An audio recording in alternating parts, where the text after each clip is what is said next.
morning, viewers. Thank you very much. Welcome to Punchline Africa Television, broadcasting from the United Kingdom in London, in the Political Command Center. None other than Dr. David Matsanga. This time, this morning, Monday morning, with the show, The Tough Questions. Today, we have a lot on the menu, and as you know, we have lost 19 minutes, and Miriam will be going through one or two things, then we start, and I bring the questions, the tough questions. We discuss them, and join us. This time we have a number for you. Join us on telephone. If you want to talk to us in the studios, and you want to make your submissions on telephone, we shall also put you on. This is back, because you remember the other number was not working. 0703 726 414 plus 254 if you're outside Kenya. Talk to me. Talk to David Matsanga. Talk to Miriam. Talk to us. Disagree with our position, but don't insult us, because we shall actually switch you off if you insult anybody on the platform. I have no mercy with people who have bad manners, because me, I grew up in a home which protected mannerism. In an Anglican home, I'm talking like M7 now. You see, Anglican home. Thank you very much, viewers across the continents of Europe. Yesterday, football, my. The whole of London is under the football euphoria. The euphoria of football is too great. Every plane, the train you go to, people are talking about this football.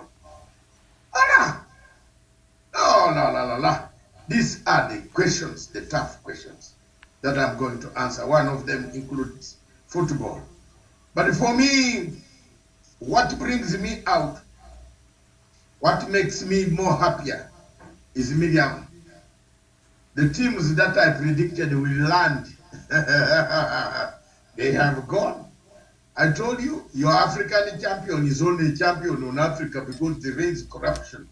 There is corruption on the continent of Africa regarding football. That's how they ended up having this match, being a champion of Africa. Now my team still to remain in Tunisia on the continent of Africa. And as you know very well, I can't support Morocco, because Morocco has got a problem, and I will bring it down in my tough questions. Why has Morocco all the time occupied Sahara, the Western Sahara region, molested, killed, maimed, slaughtered, raped the women of Western Sahara? Good morning, Africa. That is Matsanga, the tough questions. This morning, we are glad to have Elvis Wesonga Wanda and our senior anchor, senior presenter, and our editor, right in the general headquarters in Nairobi, none other than Miriam Ogudu. Good morning, Miriam. Hello, a very good morning to you, and good morning to our viewers. I'm in the greatest moods, and I'm changing history today. I might stand alone. Miriam, the good news I want to tell you from last Friday, my letter has finally landed on the American desk. I've received 2 telephone good calls asking me to dialogue on this matter. And I want to thank the press secretary of the president, the Haitian lady. Thank you very much for being kind. And I want to thank my contact in the White House, in the press room of the White House, a Kenyan friend, comrade, thank you very much for delivering these letters and for photocopying these letters and delivering them in that huge number. It is up to the United States of America, Miriam, to look at the document, and it is up to African heads of state to say, we are here, but one of us is sick,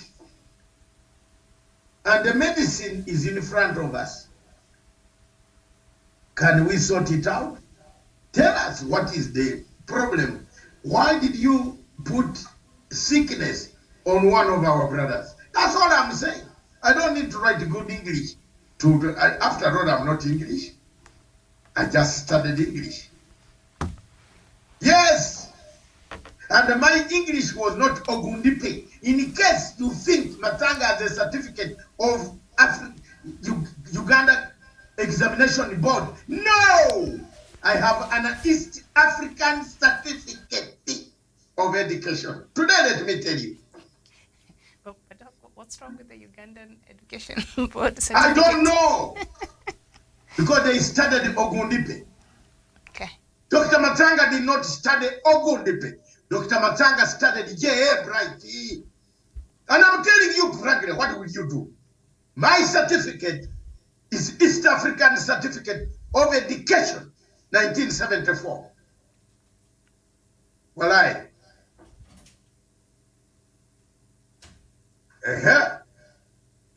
I'm not on UNEP. You can make your own conclusions. My examination, Mr. Elvis Wanda, was set by University of Cambridge, Oxford, and Canterbury. the exams used to come with East African. You know, this is now my time, Miriam, to tell my story on these tough questions. Also ask me how to tell the story. But before we come there, I better say the truth. If you want to get in touch with us, +254 on WhatsApp, because I'm not, Miriam will receive the phone and it will be transmitted everywhere in the world on WhatsApp. Don't ring using your airtime because it will not go through. All calls are not working except WhatsApp. So you want to reach us, +254 703726414. Call us. Anybody, join the conversation on WhatsApp, join the conversation on Facebook, join the conversation on YouTube, join the conversation on TikTok, and soon we shall have conversation on Yard that we shall be streaming live, and the Twitter is coming. Thank you very much. And that is the seriousness of the matter. The letter arrived, and I'm pleased. I'm pleased that several heads of state have responded, or their PAs have responded to my application, but it has arrived to the people who should have it. God bless you. God bless Africa. Let's go in, Miriam. Bring us up to date with what you want to say. Then we break the egg now. There you are. Miriam. Yes. Do you have anything to say about that comment? I heard you say, what's wrong with you? There's a problem wrong with you. When you go and get a certificate and then you come and say you have it. Isn't it? Mine was real. That is all I'm trying to cover myself up. I did not want to go into where you want to lead me. Miriam, leave me alone. Let me be away from that subject. But I just want to emphasize, my dear sister Elif Wanda Wesonga, that my certificate is an East African Certificate of Education under the auspices of East African Examination Council. We were competing with Wazungu to write English.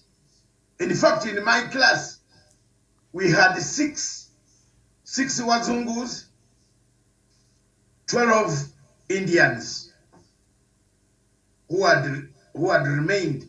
In my first class, year one, the same day, there were Indians who did not leave because there were some Indians that were left behind. Some of them have grown up and become ministers in the United Kingdom. Thank you very much, Patel. Yes, Preet Patel. Thank you very much, my younger sister. Your dad was with us in school. Asante sana. I was at least with him in school with the dad and produced Preet Patel, the former minister of Allah Home Office. God bless us, God bless Africa. Kumbe tunasoma na watu huyo na the one Benazir Bhutto. I cry for Benazir Bhutto. All my tears drop down every time I think of Benazir Bhutto's assassination. Miriam, let's come to the topic. Today's topics are shaped by the events. One, we left them halfway, and we did not solve the problem last week because time was not enough. So today we want to shape the destiny of our topics. But before we do that, Rahim read Terah. Here, oh, we go. A song was sung. These are the newspapers in Britain. I'm in training to deal with strikes over Christmas. If you are thinking of coming to this place behind here where I am, this winter, don't. Kunywa your sunshine huko. There will be strikes. Trains will not work properly. Hospitals will not work properly. And that is what is held. Railway unions refuse to save Christmas. We have a very bad Christmas, and it is going to bring us where we are. So far today, those are the papers. Here, oh God, here, oh God, here, oh God. The football is coming home. We shall trounce those French until they go back to Calais. Calais! Let's have it. Good morning, Africa. Now, let's move to our biggest question. A lot of things have been talked about. Last week, we talked about Al-Shabaab, Somalia.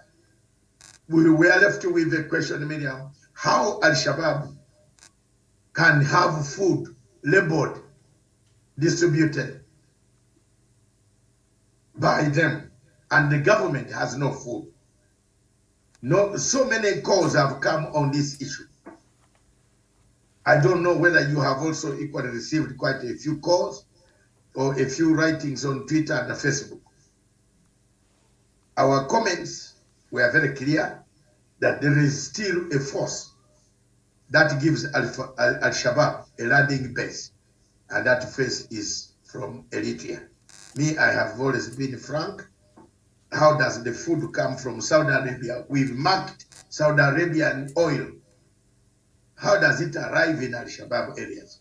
As you comment on this subject, which I'm bringing, you can also comment on that one. The subject on the floor is President Cyril Ramaphosa of South Africa is set to face the National Executive Council of ANC today. In a few minutes or few, yes,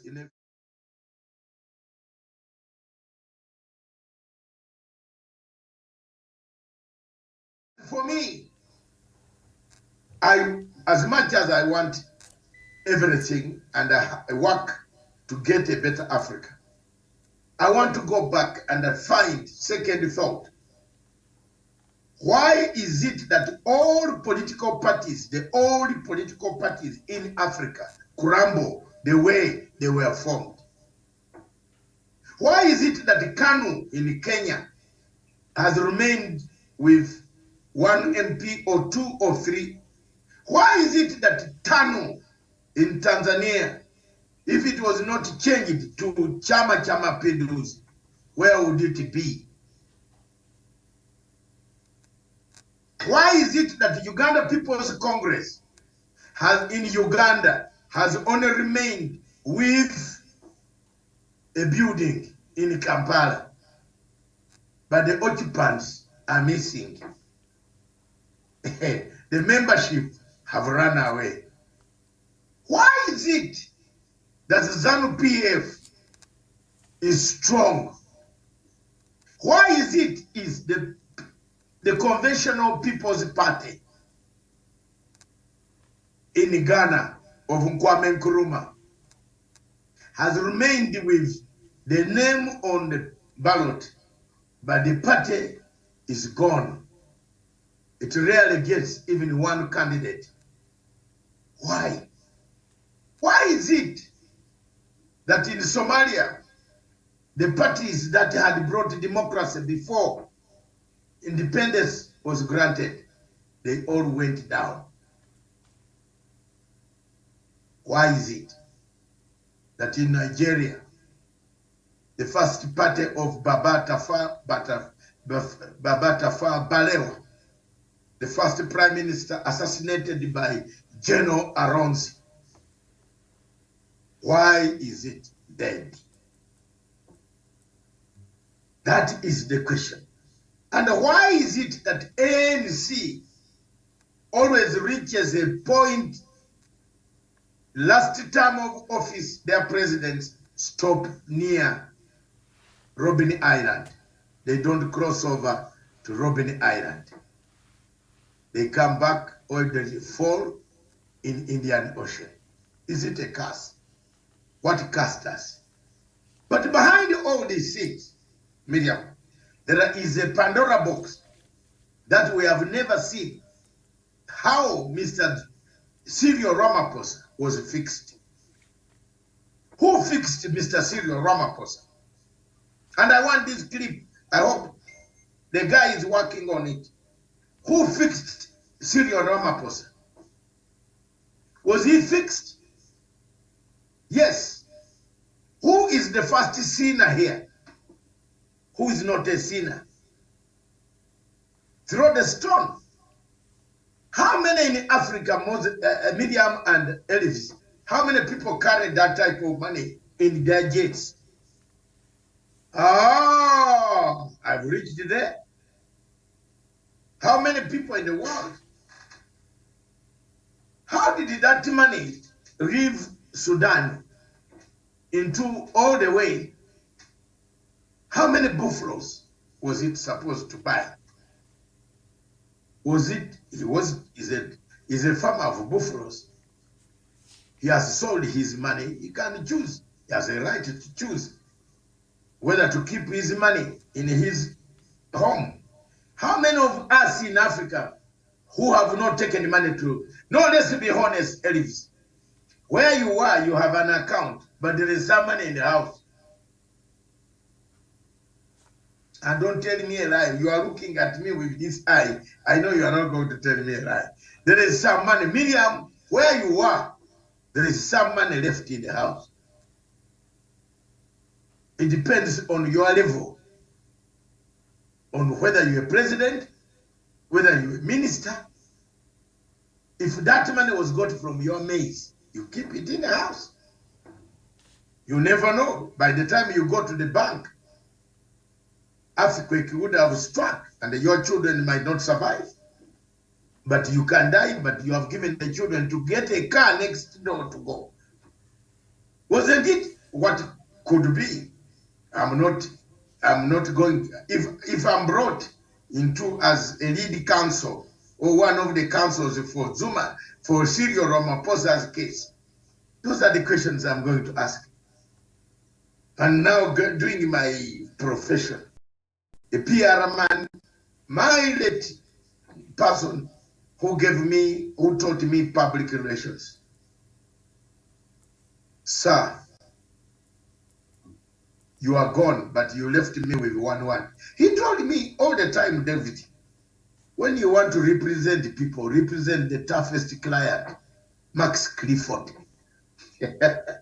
He called me in his house in Slough, near the Heathrow Airport. We sat down, we had a very nice barbecue. He said, you will be a very great student because I've seen you can stand in the West and defend Mugabe, who is hated by the West. You are very great. Honestly, I was working by Sky News and I was defending. So he used to come, we used to be on the show. Then he discovered that I am an African expert. Together with him, he said, come home. And from there, he became my mentor. He said, always go for the toughest client, Miriam. It is where the knowledge springs from. In this case, let's ask, how many people in South Africa, even on NEC as they sit today, who have the money in their homes? Plenty. How many presidents on African continent who have money in their jets? Do you inspect them? Are you looking the other way? One day I can see you not very comfortable, but it's a sad reality. It's a sad reality. I went with one former president for a peace talks on a plane of UN. But when we arrived at our destination, I won't mention the names now. As we are coming down on the plane, a bundle of diamonds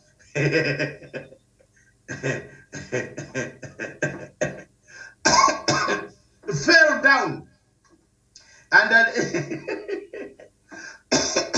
honestly, so the PA and myself, I look, I said, I can't mention this, but this is 2008. And from that day, I am very comfortable to remain alone, faithful, honest to this Almighty upstairs here. While we are going for peace talks, someone was going for commercial enterprise. So how many of us have no money in our houses? Therefore, for me, if I were Ramaphosa, the statement is there, Miriam. You can show it on the screen if these people have the time. As Matanga and the Pan-African chairman, I defend African presidents who are being oppressed because of the Brexit and BRICS. Not Brexit, because of Russia-Ukrainian war and the BRICS. You know Ramaphosa is very ahead, getting another alternative of IMF. He is not going to survive. They want him down. That's the third force that Nikolai Machiavelli said. Remember, even those, they left the state stateless with nothing. So is this third force, Malema? You answer for yourself. Look at Malema. Where does he get the money to pressurize, not to give even Ramaphosa time to work on programs that South Africans want? Who pays him? Look at that. It's George Soros, president in South Africa. I land my mic and ask the tough question. Those tough questions. Miriam, the first is you. Thank you, Doc. And I think you started by mentioning some of the liberation parties across the continent, and I think ANC is one of them. KANU, of course, Chama cha Mapinduzi in Tanzania, and among other parties across Africa that participated in the independence and the final liberation of their countries. And we've seen how these parties have been disintegrated. Others have since ceased to exist, or rather they don't enjoy the same amount of support.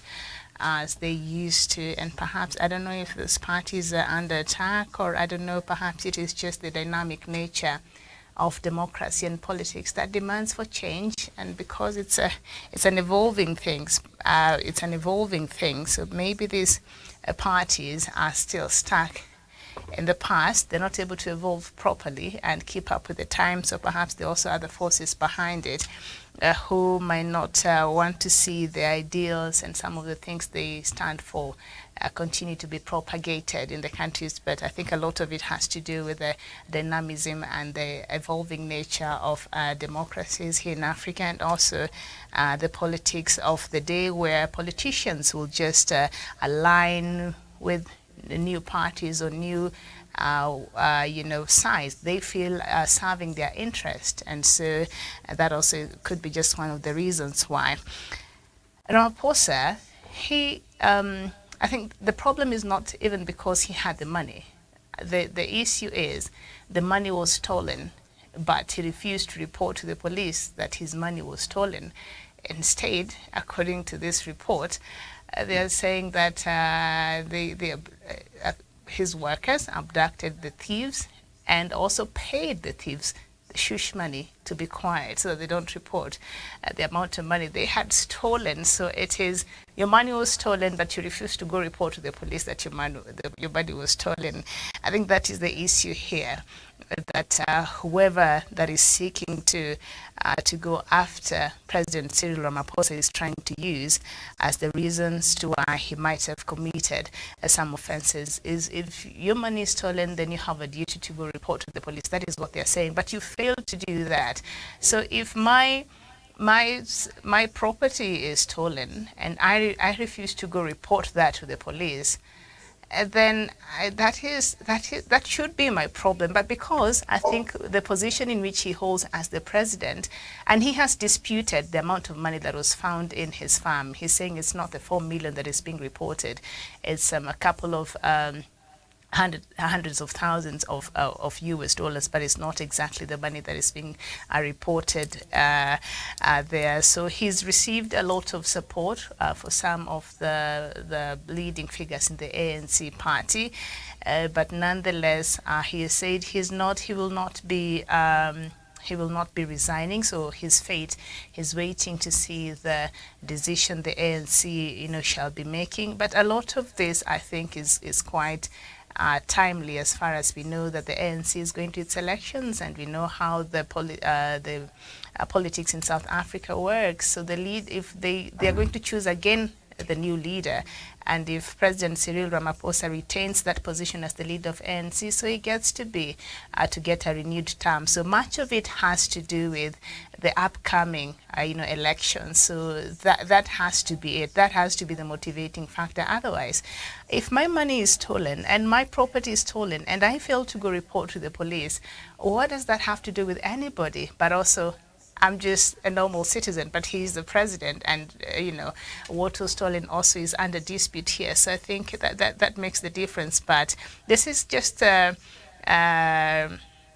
what perhaps others will look at as political witch hunt, judging from the place the country is right now as far as facing the elections is concerned. Thank you very much, Miriam. If the money was stolen, until we reach a criminal element of proof, these are allegations. Therefore, the president, you have to take the course of law, the direction where the report points out is now criminal. If it is criminal, you have to wait for him to finalize his term, or take the matter to the police. Let the police now investigate as to whether Cyril Ramaphosa reported it to the police, beat up the thieves, paid the thieves, who paid, and how much was paid by the thieves or to the thieves. Who is this paying the thieves? What interest does he have? Is it paying on behalf of Ramaphosa, or was he paying because Ramaphosa told him to pay?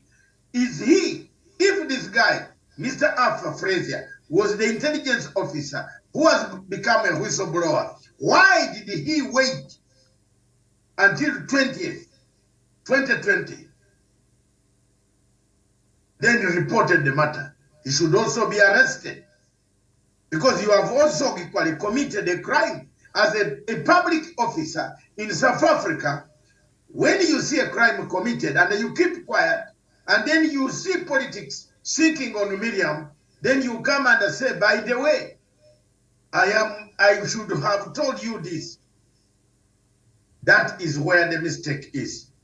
Any rational brain would want to know why Mr. Arthur Frazier waited all this time. Ramaphosa is not my relative. From 2020, the money was stolen in 2020. That's when the incident happened. Yes, when the incident happened, why didn't Mr. Arthur, who was the then Deputy Intelligence of South African Intelligence, why didn't he notify? He had no morals. He has no morals up to today. His morality is rotten, just as the morality of Mr. Judas Iscariot, who knew that Jesus was going to be plotted, killed, but sat to eat with Jesus. And the lawyer, why Ramaphosa should not resign? The question is, the answer is simple. He has not been charged with any crime. Does the report refer? No, he's not been charged by any crime. His crime is not reporting that his money was stolen. So his crime is allegedly that he did not report that his money was stolen. It's not alleged. So, he actually did not report. He didn't, yes, but why? If it is stolen, you keep quiet. If it is peanuts to you, can we look back again? It's peanuts to you. Maybe he did not want the public interest in the matter. Yes, he has been a president, he has been a businessman, he runs businesses, he owns. So he had an alternative dispute resolution by get the shush money to the thieves and go on about your way. Another African way, so that they don't come back to the farm and kill your buffaloes. It could be. No, Miriam, we are just, Mama, we are just, my dear sister, we are just brainstorming. Because up to now, these buffaloes have not been delivered.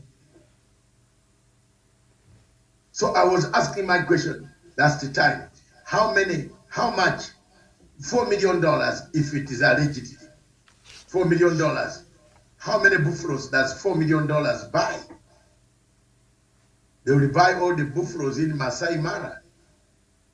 Do we still, why the beef, the animals that run from south to north, are they buffaloes? No. Are they the buffaloes or the wildebeest and the wildebeest are different from buffalo, yes. Mm-hmm. These are more wild. I think you don't even, the meat is even more wild. If you eat it, you can laugh the whole day from morning up to evening.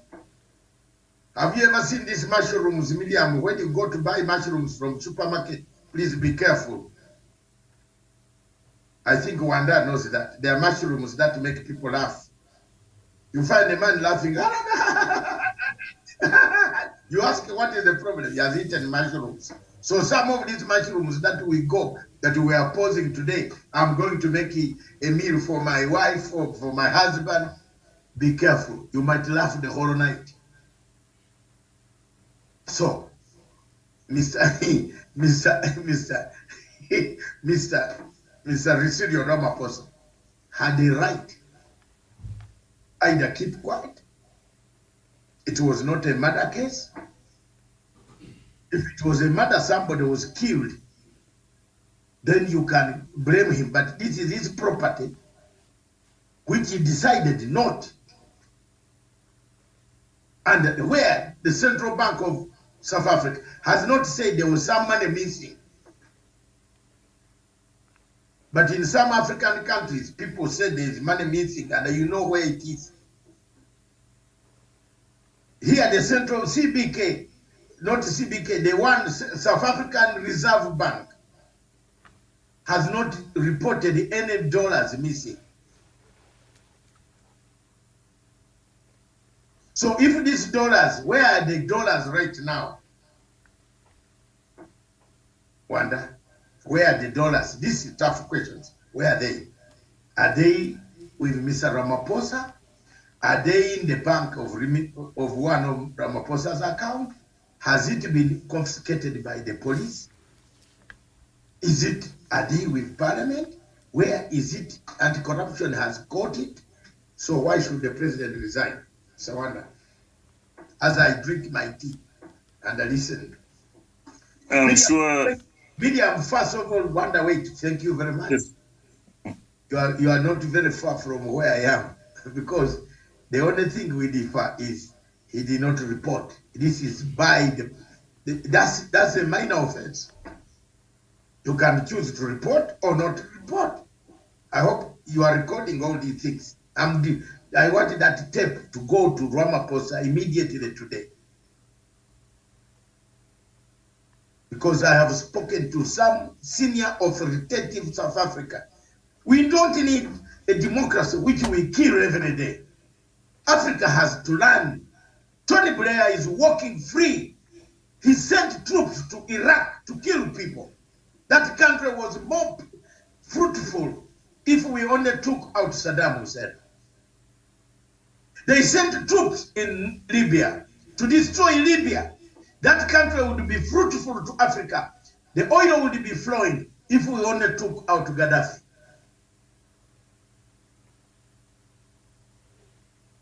That's it. Sorry, I'm a Pan-African. Kill me if you want. You kill me, I'm ready. You come to Africa, hold Africans, carry them to the ICC. But you, America, you tell others, you never touch my American friend. Citizen, why? Were we born second-class citizens in this world? God, tell us, why did you bring us on earth? You should have hidden us away from all these things. But we cannot have institutions that are looking to which hand and destroy Africa.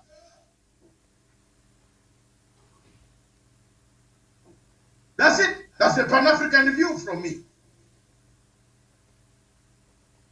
The BRICS, the Russian-Ukrainian war, the Zimbabwe factor, they want Mr. Ramaphosa to overthrow Emerson Mnangagwa, push him out of power. And he has refused. He said he will engage in Zimbabwe. The proponents of this world, the George Soros outfits that go on around bringing us malcontents. What? Malcontents, politics of malcontents, thinking Africa cannot stand on its own, must be rejected. To summon our leaders to have a begging bowl.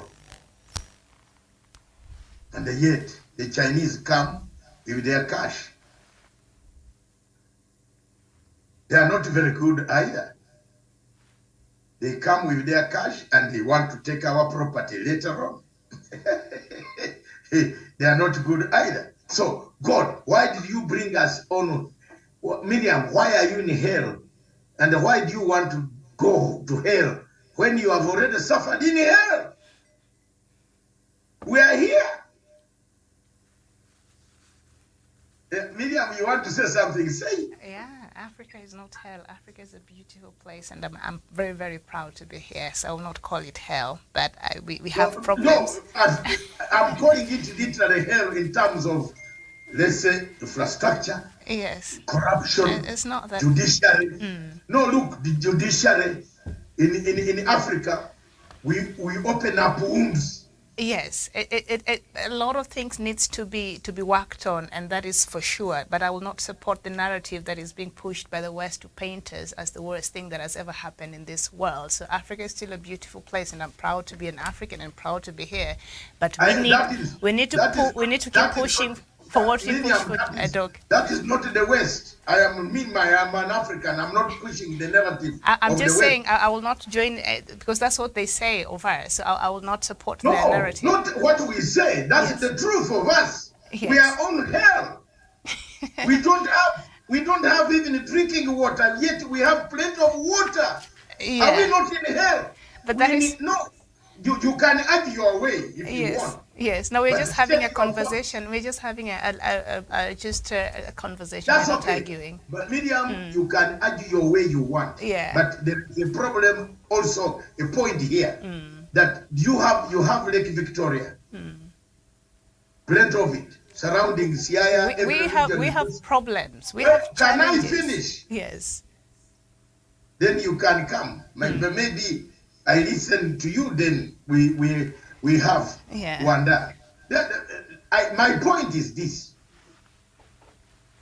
Why I referred to Africa that we are already in hell is that we have rainfall. We have forests, which we cut every day. Ourselves, inviting a bad weather. Understand me from that point of view. That we have rain, we have the ocean, we have lakes. Look at Lake Victoria. Somebody in Africa is drawing sand out of it and exporting that sand, which passes you near here, near your place in Nairobi. I'm not there. That sand goes to China. As a initially satire boy. Your teacher, I am doing a satirical analysis. A satirical analysis that we are already here burning. I'm not saying we are bad people. We are very good people. We have very good weather. We have brains. But the problem we have is the problem of even digging from Lake Victoria, drenching it, loading it in sacks, putting it on trailers to export it to India. Cutting trees from Mabira, from Garamba Park, from our forests, from Mao Forest, exporting charcoal to Saudi Arabia. Are we not already digging a road towards hell? Or if we are not there already? And then later on, why I'm saying that we are in hell, Miriam, is we come and say, Saidia na chikombe ya chai, niko ubaya. Are you normal? Can you give me any reason why should a country in Africa, 60 years of independence, this is a question I want to ask, still asks for food? It's asking for food. You can't drill a borehole after 60 years in northeastern Kenya? Eh? You can't. I yield my mind and I said, we are already in hell because we are suffering while we are on earth. So God will take us. If we go up, we might be in the second hell. But in Africa, nobody can explain to me why sand from Lake Victoria is being drenched out, packed in bags, exported to China. That's the point I'm making. I yield the mic to Wanda and the same question of Ramaphosa. It looks it is the one that's going to take us through because it is very complicated. And Miriam has brought two angles. One of the angle Miriam has brought is Miriam has brought an angle in Nairobi of criminality. He did not report that police to the police in South Africa that his money was stolen. But no, so far, the report does not victimize him on that because he has not been charged by South African police. I yield the mic and allow Wanda from Nairobi, Kenya. Thank you. This is Dr. Mathanga, the tough questions. The tough questions, right from London Command Center. Thank you. Miriam, I yield the mic to Wanda. Thank you. Thank you so much. I'm just trying to imagine if today Nelson Mandela was brought back to life. Then he looked at his own party, ANC, the party that for so many years Mandela struggled, served in prison for 27 years, just to see into it that his own people are now finally free. Now, when you look into his own party, then you look at the National Executive Council. Then you go into this statement, a suspect is innocent until proven guilty. Then you go back to the executive, that is the National Executive Council of ANC, that once the allegations came in, every person started talking about President Cyril Ramaphosa should quit. Generally, she should be impeached. She should quit. Those are the statements that were very loud enough. Nobody was keen to look into the allegations, investigate the allegations, and find a ruling. Instead, we are all quick to see into it that President Cyril Ramaphosa quits or is impeached. Now, if we believe and respect the statement, a suspect remains innocent until proven guilty, then such allegations should not be used to have President Ramaphosa quit or be impeached even before the allegations are investigated.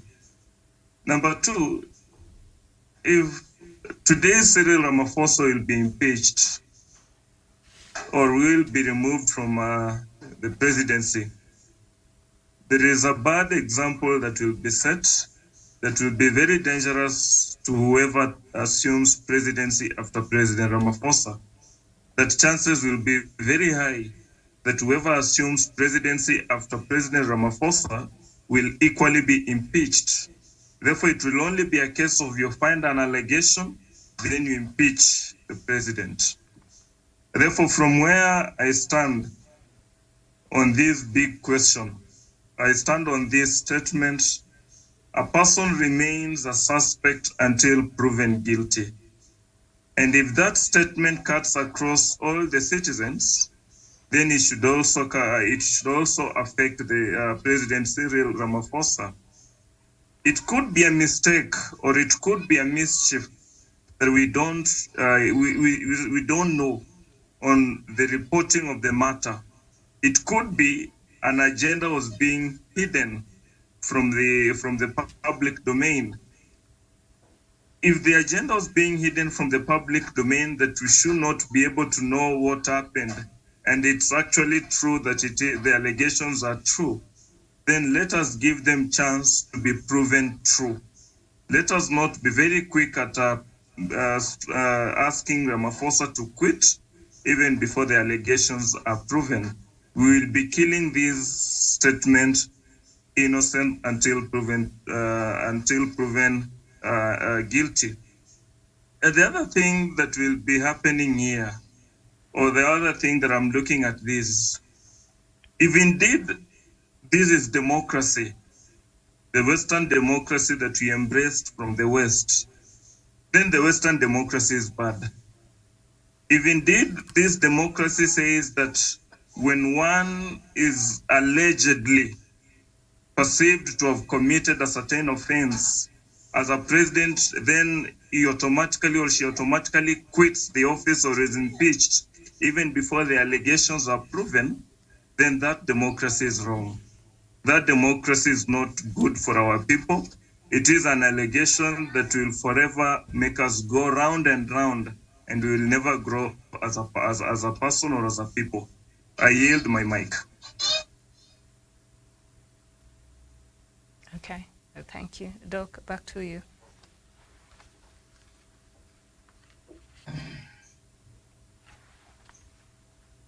Thank you very much, Miriam. I agree with entirely Miriam's position of that the only crime that could come out of this is the man did not report. But that is secondary time. Now who directs the man? Who directs the man to go and report? It is the parliament. Or the NEC. If NEC now directs after reading the report that let the police now investigate to find out how much money Mr. Ramaphosa bribed the thieves not to talk, and how much of this was government money used, then there will be abuse of what? Office. But if Ramaphosa used his own same money, which he had stored because he's a farmer, and the managing director of several companies, the only other thing that you can charge him is in possession of illegal currency beyond 500, beyond this amount of rands that should not be kept by one individual. But had this money crossed the border? No. Did it cross the border to any place? I think last time Miriam was asking such a question. As the money crossed, who was asking the question? The money did not cross the border. So you can't catch Mr. Ramaphosa.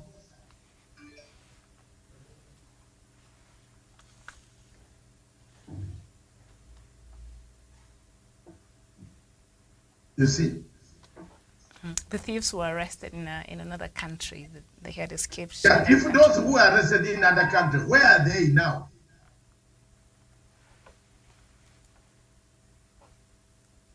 Where are they? Are they dead? They're there. I think they're brought back to South Africa. The thieves. These are things that will come, Miriam, after. After the report has been tabled, seen by agencies that who directed. Anyway, who directed for the report to be done? Is it the parliament? Was it the parliament? No. I think it was the public prosecutor. Is it? Yes, it was an act of parliament, true, that they said, let's hear. So the report has come out with no recommendations of criminality. So a man cannot just jump and run away, get into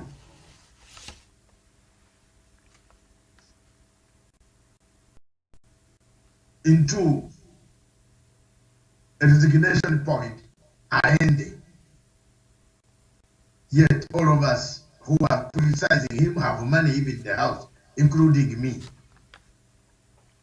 I have something. At least if you look in my house now, you'll find 200, 400 pounds. 400 pounds that has been kept, Miriam. Why, if you ask me, why are you not giving this money to the bank? Yet you have an ATM card.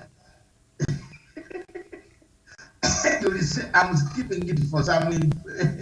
For what? The regulations say the bank is open. But why do you keep some money in the house? It is normal. It's a human being. All human beings keep the money in the house. They eat, they don't eat. Even a stupid man who has parents, who has children, who has disease, who knows disease can strike anytime at night. is the only person who keeps money in the bank and wait, then he will withdraw tomorrow when the ambulance needs money. The driver says, I don't have fuel. And the ATM cards in the village are not working. Hello? ATMs in the villages are not working. Where do you jump to?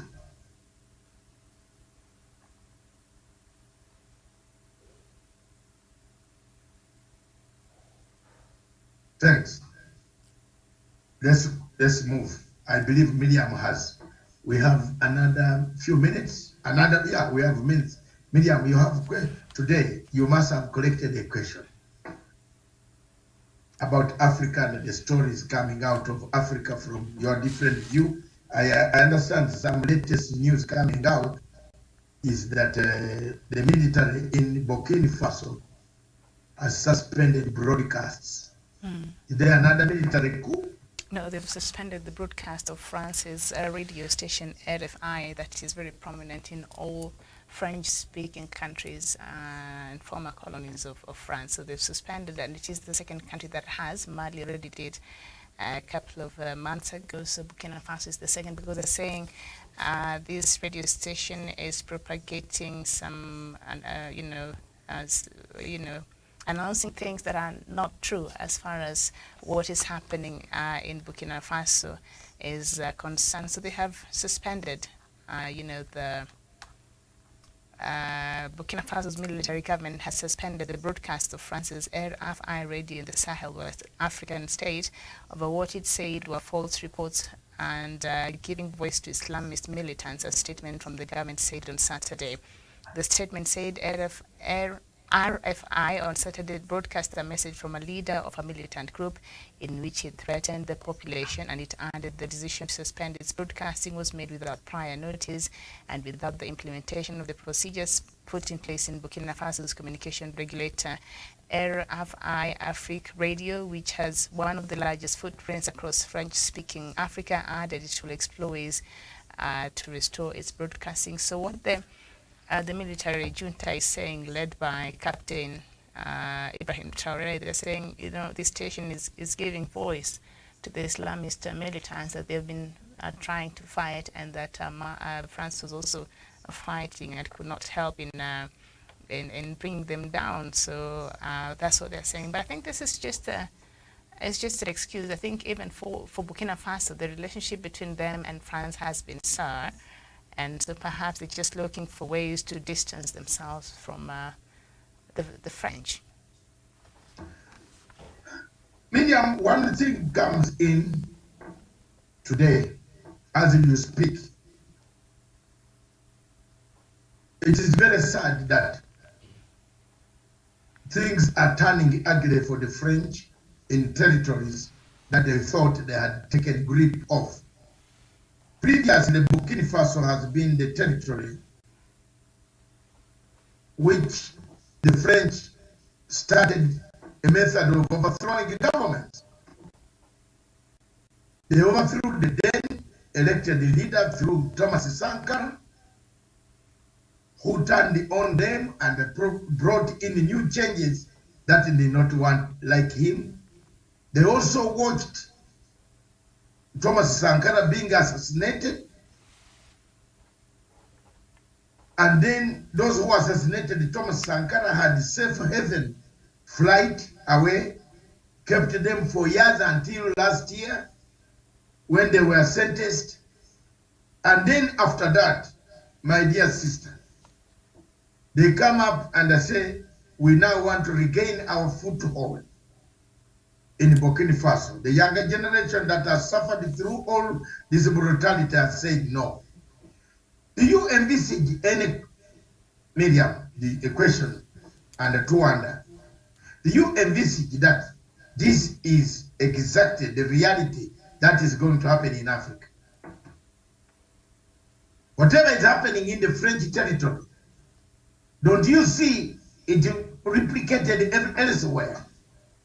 The younger officers, the younger people who have gone through all this turmoil will come up and say we are no longer interested in the French theory. That's why they have closed all French-speaking television stations, radio stations in Burkina Faso a few minutes ago, and switched them offline.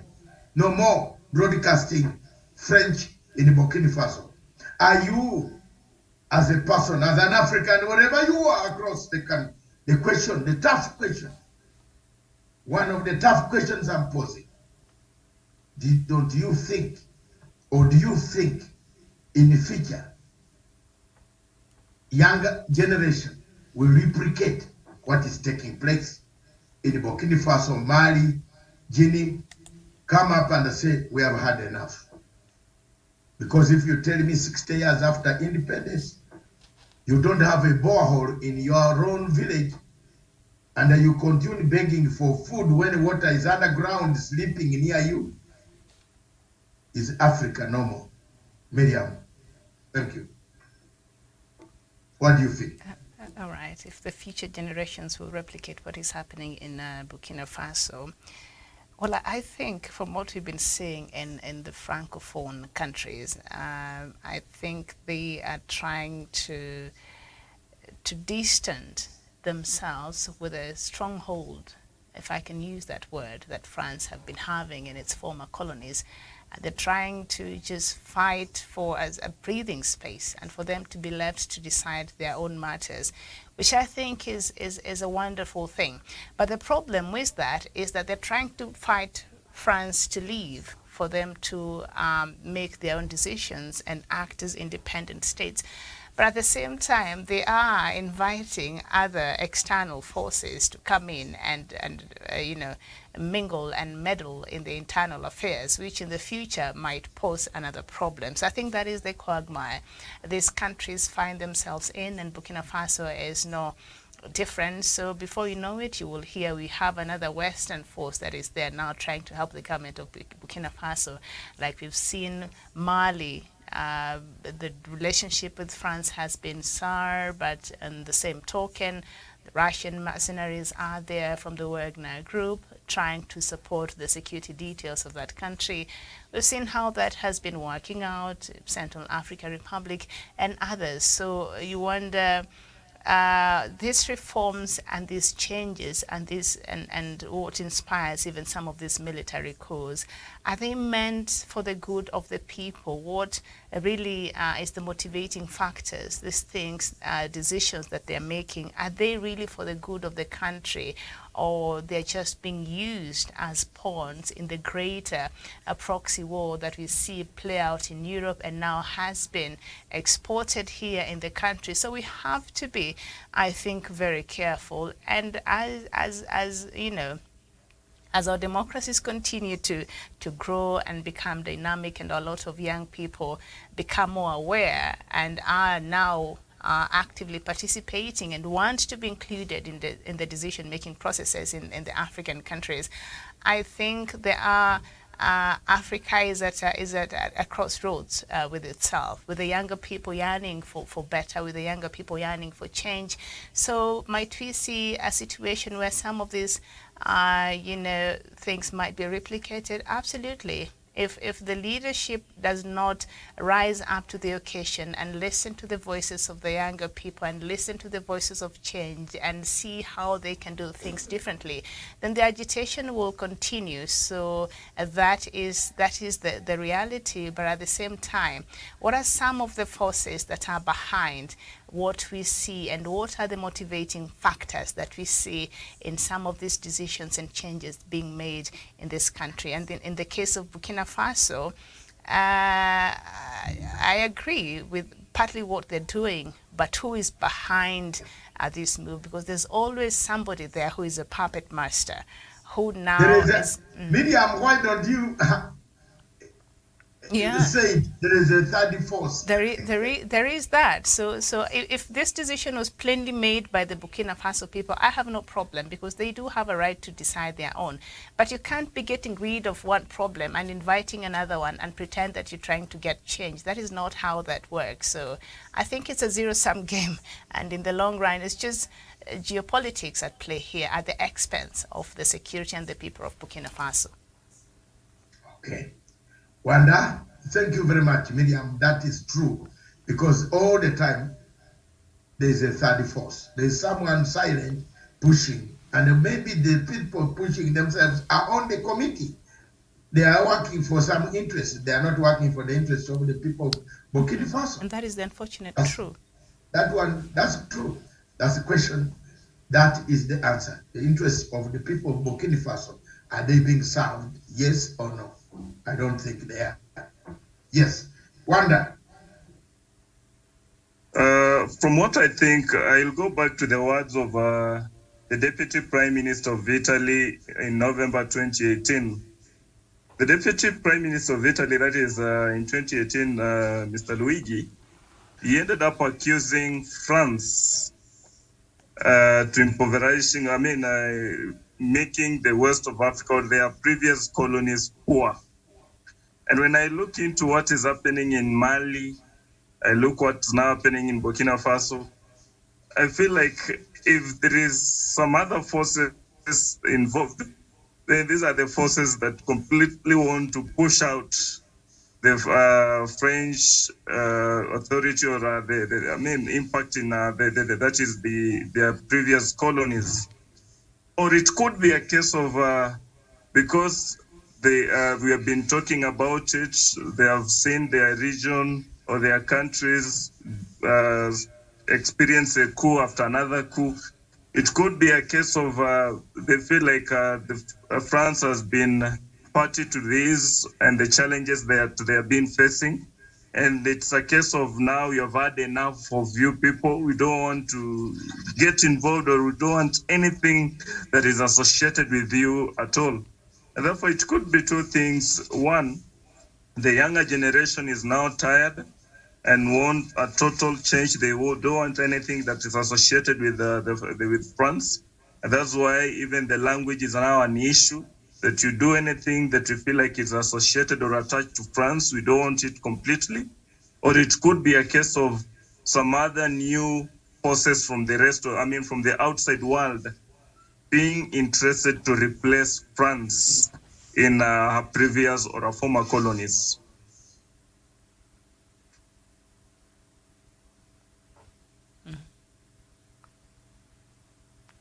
Okay. Thank you very much. That's where you land. Yeah, I land on that there are two things that could be here, based on Luigi's previous accusations or allegations that France is impoverishing or it's having it is making her previous colonies poor. Therefore, if this country sits back, the sons and daughters of this country sits back and look at the hard life that they are leading, look at the political instability that they are facing, they look at generally the kind of poverty that is striking their country left, right, the center, then somebody told them, and this is a very senior person in Italy, the Deputy Prime Minister, Luigi, told them right on their face, or right in the face of France, that your people are making your previous colonies poor. And if they, in that statement alone, that the colonies that were under France, if they pick that line alone, then it is enough to push away anything, to dissociate with anything that is French. Number two, because Italy accused them that you are impoverishing your previous colonies, then if I pick the second line that we have an external forces involved, then it could be an external force that is struggling to push away France's impact in our previous colonies. But as you had put it, it could be a warning to countries like Britain, countries that have had impacts in Africa, that the new generation could be on awake. The new generation could get some point, then they feel like enough is enough. We don't want anything to do with you. We want to chart our own path. I yield my mic. Okay. Let's come to our another interesting saga that has erupted on world scene. The owner of Twitter, Elon Musk, himself, who has got origins of South Africa, he says he stands significant risk of being assassinated. Allah. Miriam. Allah. Elon Musk says there is a significant risk for someone who will try to kill me. Now, tell me, as an ordinary layman, seated in the mountains of Elgon,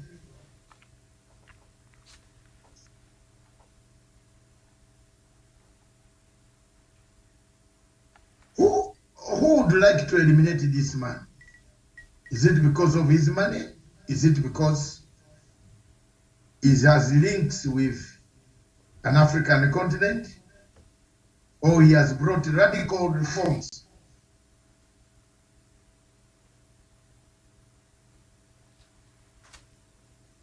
To Twitter, and he says he has no problem with some people. After all, free things are very dangerous, you know. My father told me never to have anything to do with something called free. Wanakuita kwa lunch, free lunch, come. Be careful. Porridge would be poured on your shirt or soup because people will be struggling for it. When this guy comes in and says he will make changes, who is trying to kill Elon Musk? I think Musk is a very controversial figure, rich person who has time and a lot of money, and sometimes he doesn't know what to do with both. So he's just been talking and making decisions that are controversial. And I think he's enjoying that. I think that's what you do when you're that rich.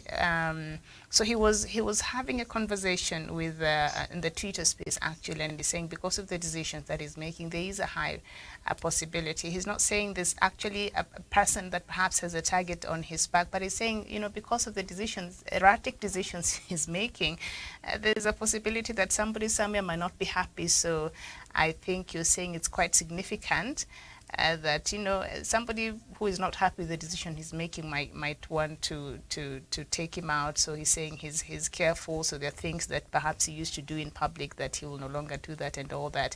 But Elon Musk, I think, thrives on controversies. I think he enjoys the attention he's getting from the world. He has bought one of the leading social media platforms that is very, very powerful.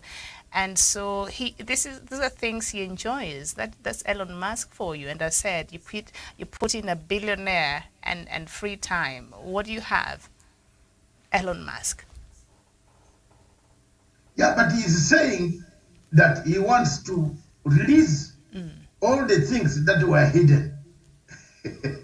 Is it why he wants to be eliminated? Including about elections everywhere in the world? Does he know something about the elections that are making everybody in the world, even if hate each other, including in the US itself? He has reinstated Trump back to tweet. Because he says he believes in free speech and yes. Yeah.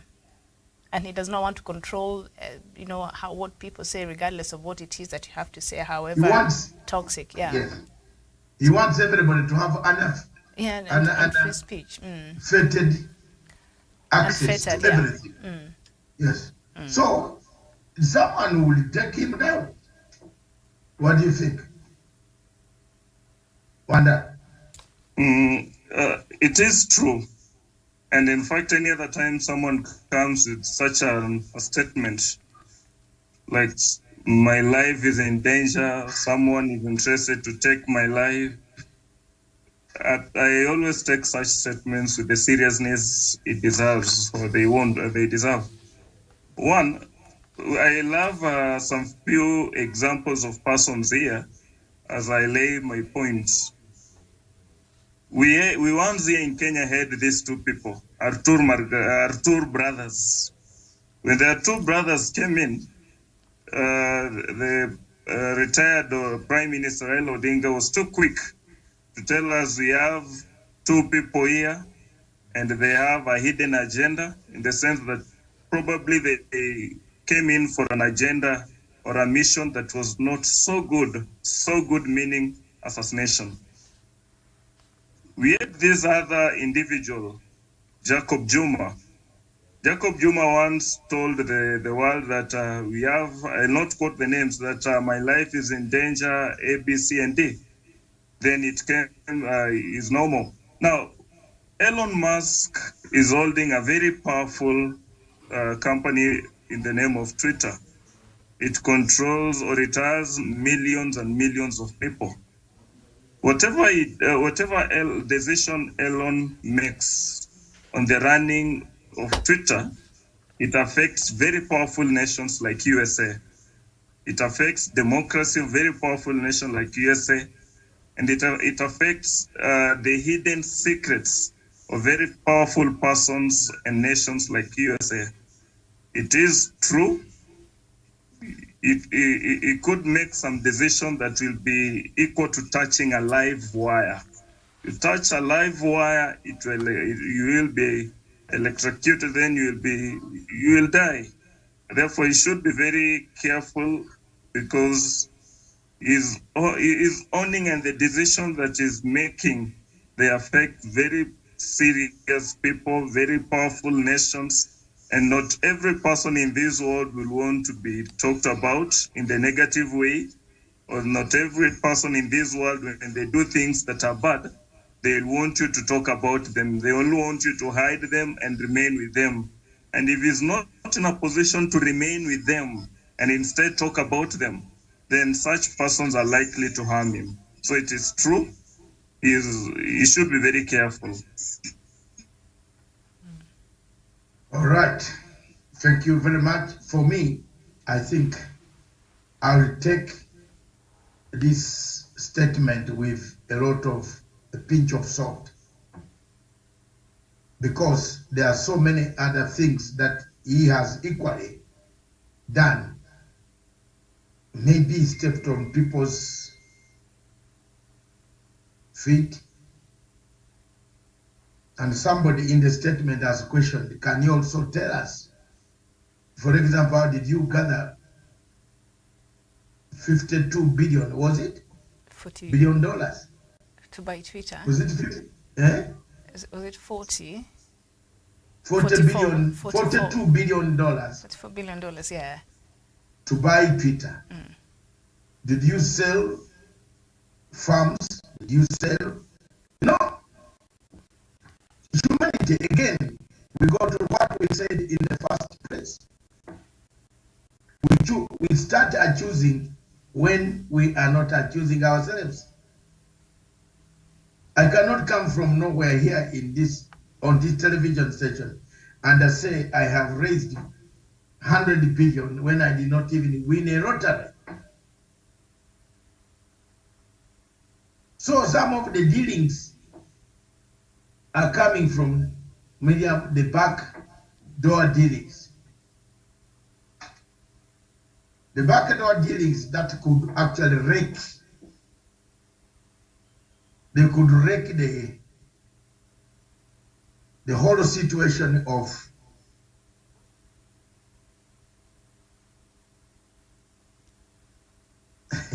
what can I say? It could wreck the entire situation of the Twitter in the future.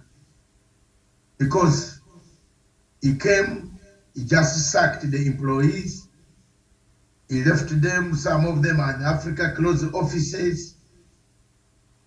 So someone maybe amongst these who is desperate can do anything. When I see the Prime Minister of Japan being killed, assassinated,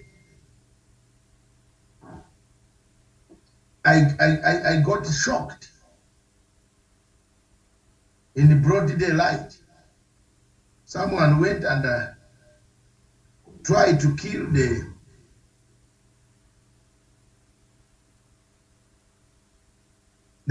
just killed the Prime Minister, shot him.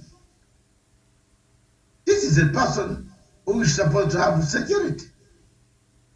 So with assassinations, I agree with you, Wanda. It could be worse. It could come from every corner. But also, what are the reasons? Most likely,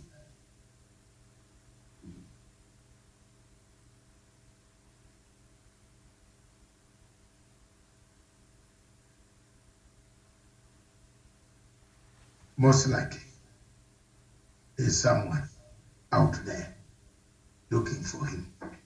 Thank you. News coming from South Africa indicate that President Ramaphosa has been told not to attend the meeting that is going to discuss it. So he has rescued, what is the word called? Recused. Ugandans say recused or recused. Which Miriam, which one? Kenyan say that? It's recused himself. Recused himself. The Ugandan will say recused. Yes. Okay. Recused himself from the tribunal, the national executive that is deciding his case. And it's a very serious issue here.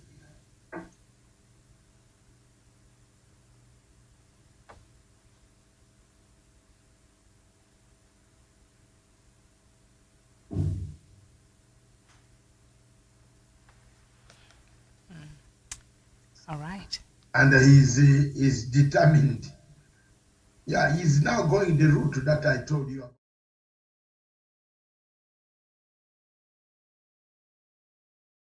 He's going to announce, I'm telling you, he will not agree to step down. So there will be a stalemate until they come to, and it looks like the army and the security organs in Africa, in South Africa, are with him because they wouldn't like to have a power vacuum right now. So maybe I might also be on the right side of history. I've made my contribution by defending. The statement has gone wide and it can be read widely. Thank you very much. Let's look at the last topic in about 6 to 7 minutes. President Uhuru Kenyatta is closing the third dialogue conference of Democratic Republic of Congo today. As we speak today, Democratic Republic of Congo ceasefire is unofficially over, but officially still on the lips of leaders. Rebels last weekend killed about 50 people and more other people, and they have taken more towns, Miriam. As we speak right now, President Uhuru Kenyatta today at 3 p.m. in the same hotel, he will close the summit, Inter-Congo dialogue. But is this dialogue the dialogue that the people of Congo want? Will it yield any fruits? In the absence of the major groups, whose armies are either, or commanders are either in one of the territories or among the territories that are supposed to be peacekeepers themselves. or supposed to be the mediators, not mediators, peacekeepers on the ground in Uganda, in Rwanda, Burundi. They are scattered all over. Whose enemies are these? Are these the enemies of Africa? Are these the enemies of Congo only? Who is this who wants to dismember this great country constantly from 1960 to today, 62 years? What has happened in DRC Congo? Do you think, a tough question, you think this war of DRC will ever come to an end, Miriam? I think unless they change how the approach that they're using in trying to find a solution.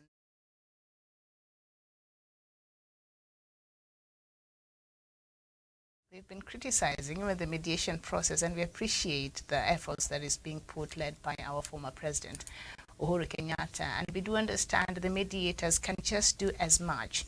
But there are internal problems in the Democratic Republic of Congo that the people themselves must reconcile with, so that these other factors are able to be addressed. Otherwise, we'll just be going around the problem, acting as if we were making progress, but we're just moving and going into circles. And I think that is what has been happening in the Democratic Republic of Congo. A lot of movements, but no progress at all is being made. So until we are able, like the statements that were made last week by President Paul Kagame of Rwanda, those are very weighty issues that he touched on, and he was able to open up, and we now know what Rwanda thinks and feels about this conflict in the Democratic Republic of Congo, and that perhaps would have opened up an opportunity where maybe they would have interrogated further.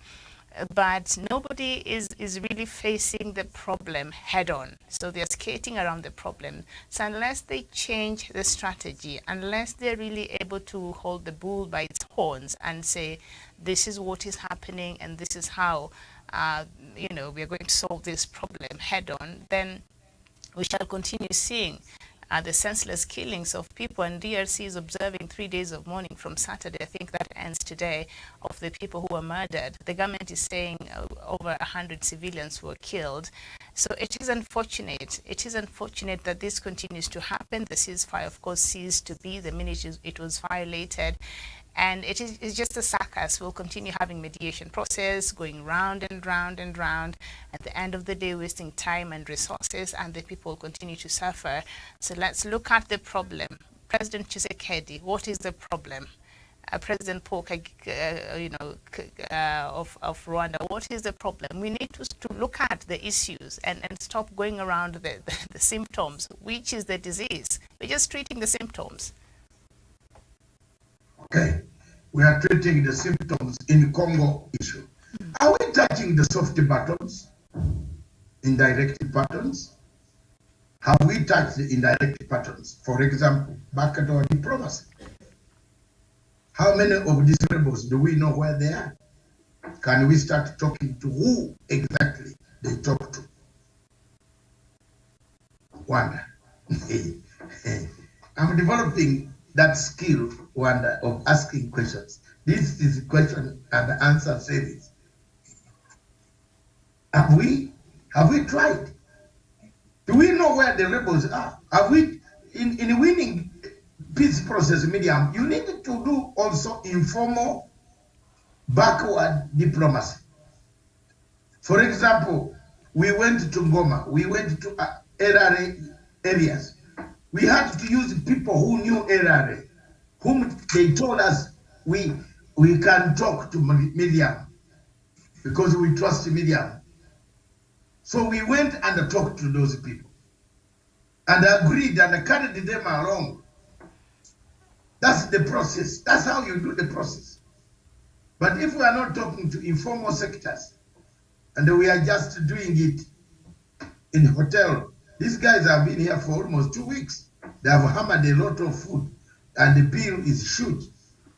But the people, the refugees that are in camps in Bunagana and other parts of Rwanda and Uganda and Congo itself in Goma have not fed for 2 weeks. Isn't it time to change? Wanda. Thank you so much. Indeed, it's time to change tactics. Although the first tactics almost paid dividends, but when Paul Kagame accused, that is President Paul Kagame, pointed a finger at President Tshisekedi, then President Tshisekedi said nothing or probably didn't hear any response from him. From that point, I knew we are back to zero, or we are back to square zero, because I expected, and as well, I feel like President Paul Kagame expected to hear a response from President Tshisekedi. And when President Tshisekedi said nothing and nobody asked him to speak, chances are Paul Kagame felt bad about it, felt like he was being belittled. Then the reaction a day or 2 days later, we got back to serious fighting, and today we are talking about people losing lives from what is going on in DRC Congo. Therefore, I feel like, yes, as you're putting it, we need to change tactics, because the first tactic almost paid but has not paid. And if we do it again and again, then we'll go back to Albert Einstein's words. We are doing the same thing again and again, and the results will not be different. Thank you. Thank you very much. President Yes? Paul Kagame said what he said on Wednesday, and the war erupted on Thursday. So, yeah, when he said it on Wednesday, on Thursday, they started fighting. Yes, the fighting started. And he's even saying he went further to threaten Kenya. Actually, he said those coming in this conflict without understanding it. Wataona moto. That's the word in Swahili he made. Moto. Equal. You need to understand. You know the analogy of the banana leaves. It's very important for some of us who know these guys. So there you are, Miriam. Informal sector, the buttons are very crucial. But we need everybody on platform in order to achieve peace. Is peace achievable? Last landing, is peace achievable in Congo? Miriam? With the way things are going right now, not in the near future. Wanda? We still have a long way before we finally realize peace. So no for now. Okay. Thank you very much, all of you, and thank you very much for having been. There is something that I want us to. I want us to part this on a parting shot. And from the question, and my parting shot is this. The late Nelson Mandela said, if the ANC does to you what the apartheid government did to you, then you must do to the ANC what you did to apartheid government. In a single seconds, Miriam, that quote by Nelson Mandela, is it true? You agree? Yeah, except I don't know what apartheid did that ANC is doing, corruption perhaps, but otherwise I think they're quite distinct. Apartheid denied them the right to exist, to talk, but and see, ANC, that is different. and yeah. corruption and segregated black people to white people. Is ANC doing the same? That was Mandela's quote. We can't Not draw mine. parallels. He's dead, and I cannot ask him to explain it. But we can't draw parallels. Those are completely different entities. Yes. There. So you disagree with the quote? Well, I think from the oppression perspective of economic segregation and corruption, which I think ANC propagates a lot, then they don't have that right. So I could understand it from that perspective. Apartheid was jailing people for corruption. For a few rands, you will go in. ANC is not. Yeah, they have propagated corruption very well. Yes, Yeah. I agree with you. Okay, in a nutshell, Mr. Wanda, the same. What Mandela told them and what is happening in South Africa today, I feel like ANC in one way or the other is failing the nation and failing the black person in South Africa. Apartheid discriminated against the black person and offered bad leadership to a black person. And if Nyerere, Mandela fought for against bad leadership, and he wanted good leadership for all the blacks and the whites. And today, ANC is being used to do away with good leadership and probably give chance to bad leadership. Then in that case, I feel like ANC is not serving the interest of ensuring good leadership in South Africa and to South Africans. And if I'm told we have the third force that could be using some figures within ANC to ensure that good leadership in ANC is brought down and puppet leaders are planted in the regime that will serve a certain quota and not the entire masses, then I feel like Nelson Mandela's words, do what you did to apartheid, to ANC, do it the same thing, then I feel like it is chance, or it will come to a point when the South Africans will be forced to do away with the ANC. If I'm told ANC will be used, that it get to a point then on an allegation, then they do away with good leadership that is serving the interest of all South Africans. And therefore, in one way or the other, I buy the sentiments of the late Nelson Mandela, that if they do to you what apartheid did to you, make sure you don't forget what you did to apartheid. Today, ANC is doing away with good leadership that they are supposed to offer the South Africans. And therefore, I feel like they are party to a group that want to do away with good leadership that Mandela fought for, that Mandela fought for. Thank you. Thank you very much, all of you. Thank you very much. As we come to the end of this show, I want to do a takeaway.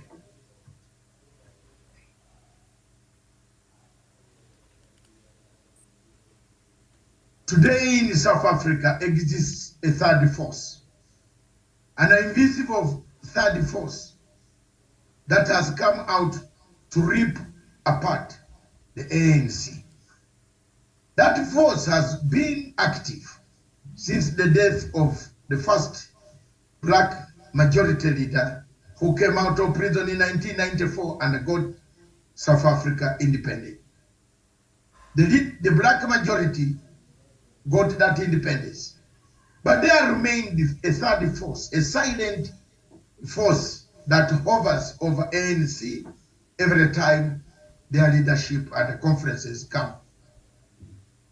Is it a third force that has always constantly made difficult for South African presidents to perform their full term in offices, in their office?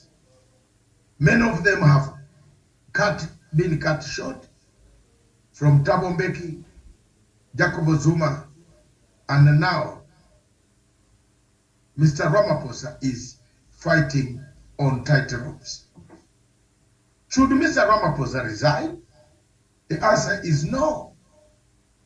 He has not been found criminally responsible for anything. No agency has laid any criminality on Mr. Ramaphosa about the money that was allegedly got. Is a report pointing out that yes, there was some money, but this money must have been got through his producers, his farms, his companies, and he decided not to bank it. After all, the law in South Africa has never told anybody not to bank money at home. But the law talks about contravening the act by having money crossing the border or coming from the border, which was not told. If those are the crimes, yes, then other agencies will take over those crimes and discover. But for resignation, because of a mere third force pressure, which has emerged in ANC, like it has emerged in other political parties across the continent of Africa. Uganda People's Congress, KANU, TANU, the Conventional Party of the Ghana of Nkrumah, which are dead. They have remained in two skeletons. Democratic Party of Uganda, one of the largest parties. All of these parties have remained but just skeletons.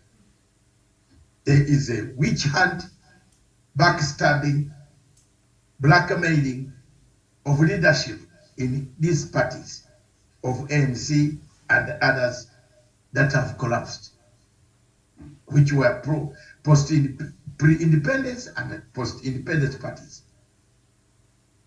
Therefore, it brings me to the question, was Nelson Mandela prediction correct when he said, if the ANC does to you what the apartheid regime or government did to you, then you must do to the ANC what you did to the apartheid regime. The late President Nelson Mandela said so, departed and left the scene. Is South Africa coming back? Is this coming back to haunt ANC? Is this third force externally funded, externally equipped? Is it coming as a result of the BRICS or Ukrainian war and the decisions under Zimbabwe as one of the areas cited where the President Ramaphosa has been a staunch supporter of these two of the BRICS and the Zimbabwe, and against the support of Ukraine and the Russian war. He has stood in the middle and said the war remains a foreign war and the parties should come down and sit and discuss. Is it time, therefore, we in Africa, is it time for us to review most of our draconian laws, to review most of our governance systems, to see that this third force that you see that Nikolai Machiavelli in his book, The Prince, talked about, does not bring us down. Wherever you are across Africa, listen to me, my brother and sister. We are in the same boat. Any government, any leadership in Africa, any of us, who could say, who is the first one to throw a stone? Let those who say they are not sinners. Wherever you are in Africa, seated today, you have some money in your house. But it depends on the level of the money that you have kept in the house. There is no direction as to why you have kept some 200 shillings. You have kept some 2,000 naira, 1,000 naira, 1,000 cedis, $1,000 rands. In South Africa, the same men punishing others have money in their houses. I conclude by saying, President Ramaphosa should not resign. Let the law take its course. If he is found guilty of any crimes of contravention of the Constitution of the Republic of South Africa, that is the time when he resigns. If I were him, I would challenge it through up to the last moment for the people who voted him in South Africa. Thank you very much. God bless you. This is Dr. David Matanga with the program, The Tough Questions. And the tough questions are here. The tough question remains, why has South Africa entertained a third force. God bless you. God bless Punchline Africa Television as always. Thank you.